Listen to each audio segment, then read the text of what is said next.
Hey guys, so unfortunately this video is probably going to be a fair bit controversial because yeah, in Occult Crescent, power leveling phantom job experience is absolutely a thing.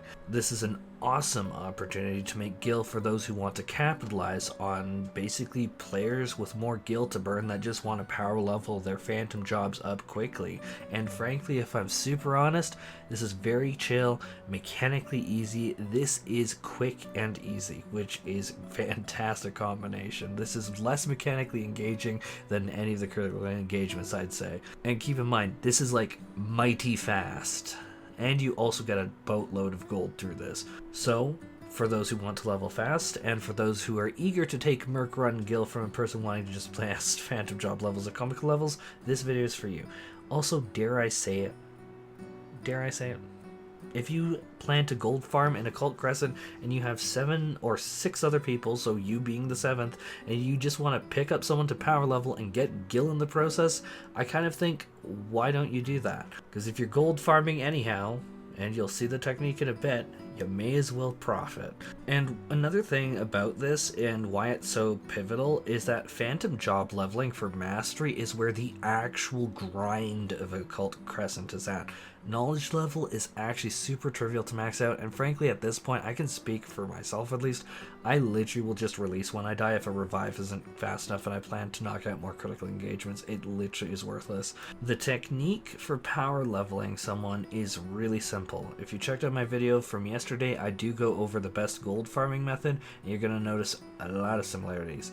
Why this slight alteration to it is actually viable is that this power leveling method, this gold farming method, actually has a fair bit of damage overshoot if you actually have the proper team composition with everyone near actually properly firing their shots, which means that you can absolutely slot in that 8th slot, someone being power leveled, and the experience just raining down on them is absolutely mind-blowing. It is crazy. But I'm going to go more over the details of the technique in a short bit, but let me explain why this is more effective at leveling than just running from critical engagement to critical engagement, fate to fate. Unlike with fates and critical engagements, you do not have downtime here where you're just waiting for it to spawn or running to fate or returning and waiting for another fate to spawn. With this method, you can quite literally loop around and around and around non-stop with nearly no downtime. With 7 warriors using home gang, someone ran the math and told me it was about 20 seconds of downtime total with 7 warriors using home gang. So there's no bullshit wait times, no standing there waiting for the critical engagement to start and hoping that the critical engagement has enough people that aren't dying to make actually progressing while you're in the critical engagement quick, basically to gommage the boss a little quicker. This really does cut and trim the fat a lot, because say you go to me and you're just like, oh well, you get so much experience when you actually complete the critical engagement. Okay, well, does that factor in the time that you're waiting for it to initially like get announced and then you're gonna be there? Ideally, you would use fates in between, but when you add up everything, it really does fall a bit short compared to like just doing this technique and just grinding straight through. But I will say, keep in mind, if your group really is dying a lot and you are like losing your chain a lot and weird shit is going on, okay, I'm 100% on board with you and I'd say what the hell's going on. But if your group is not incompetent and not wiping a whole lot, this should be incredibly better. Let's talk about the team comp, and this is incredibly strict. I know people will call me an elitist. Don't call me an elitist. This is just the way the comp has to be in order to make this work. Like, if there's alternate ways to level in this, so don't call me an elitist. I'm so not into that. Like, it's so shitty to talk about something specific like this because people are like, oh, you're an elitist. But the team comp is going to be ideally 7 warriors. Why warrior is because home gang has the lowest cooldown. It is literally that simple. 1 sage, and the sage is going to be running around barrier spamming on the tank just to make sure that they don't get gommaged between the pulls. You can also have 6 warriors, 1 sage, and 1 astro. Definitely don't do white mage. Astro has so many more mitigations, so many more barriers that it can do, and we're not even just talking about nocturnal astro, nocturnal sect being able to spam the barrier.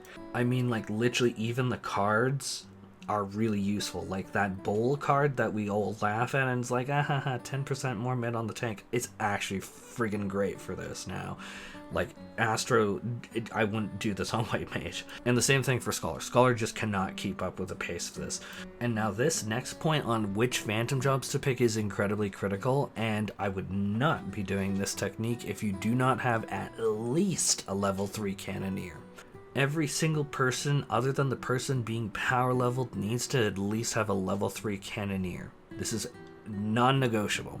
Don't call me an elitist for it. Again, this is like the ultimate power leveling method. This is a way that you can get Gil. Don't call me an elitist because, yeah, I said Cannoneer needs to be at least level 3 for this, because you just will not have enough damage because you already have someone that you're carrying around like a bag of luggage. Don't make it harder on the group. That's still not going to stop someone in the comments section from telling me to off myself because I'm talking about such a specific comp. Like, how am I even supposed to communicate this information without being told to, like, end myself? Sorry, I'm just really tired. Like, the pneumonia's got me, and I'm just being a little too honest. But, like, I want to talk about this stuff because it's interesting, but I just... It's not elitist to talk about a specific method, guys.